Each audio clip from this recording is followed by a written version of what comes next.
போராட்டத்தில் ஈடுபட்ட ஆசிரியர் ஒருவரை ஸ்டாலினின் ஏவல் துறை கைது செய்வதாக கூறி கையை உடைக்கும் காட்சிகள்தான் இது. பொய் வாக்குறுதி கொடுத்து ஏமாற்றிய இந்த பித்தலாட்ட மாடல் ஸ்டாலின் அரசை கண்டித்து ஆசிரியர்கள் தொடர்ந்து போராடி வருகின்றனர். அப்படி போராடும் ஆசிரியர்களை அச்சுறுத்த அவர்களில் ஒருவரின் கையை உடைத்திருப்பதாக கூறி ஆத்திரப்படுகின்றனர் ஆசிரியர்கள். நீங்க கொடுத்த கோரிக்கையை தானே நாங்க கேட்கிறோம், நீங்க கொடுத்த வாக்குறுதி என்ன கேட்கிறோம். நீங்க என்ன சொன்னீங்க? அன்பில் மகேஷ் சார் சொல்றாங்க, நீங்களாம் எங்களோட குடும்ப உறுப்பினர் சொல்றாரு. அப்போ குடும்ப உறுப்பினரை கையை தான் உடைப்பாங்களா? இதுதான் எங்களுக்கு புத்தாண்டு பரிசா சார். புத்தாண்டின் முதல் நாளில் தனது கோர முகத்தை காட்டியிருக்கிறது விடியாத ஸ்டாலின் அரசு. பாடம் கற்றுக் கொடுக்கும் ஆசிரியர்களை ஈவு இரக்கமின்றி தாக்குவது, கைது செய்வது என அராஜகம் செய்த ஸ்டாலின் அரசு இப்போது கையை உடைக்கும் அளவிற்கு சென்றிருப்பது ஆசிரியர்களை வேதனைக்கு உள்ளாக்கி இருக்கிறது.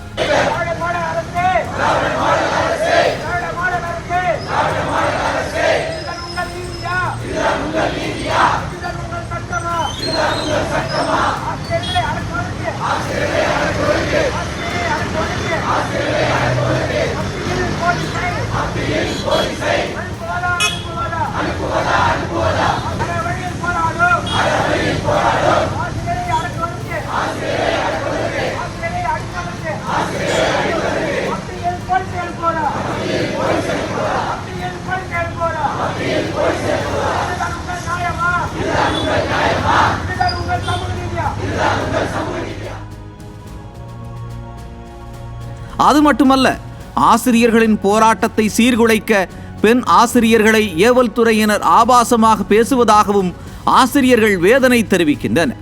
ஆசிரியர்களிடம் பொய் வாக்குறுதி ஒன்றை கொடுத்து ஏமாற்றி ஓட்டு வாங்கிய ஸ்டாலின் இன்று வாக்குறுதியை நிறைவேற்றாமல் அவர்களை ஒடுக்கும் பணியை செய்து கொண்டிருக்கிறார்.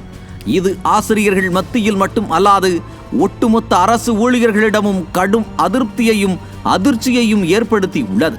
விநாச காலே விபரீத புத்தி என்று சொல்வார்களே, அப்படித்தான் ஸ்டாலின் அரசு அராஜகங்களை செய்து வருகிறது. எதிர்வரும் தேர்தலில் இதற்கான விலையை ஸ்டாலின் கட்டாயம் கொடுப்பார்.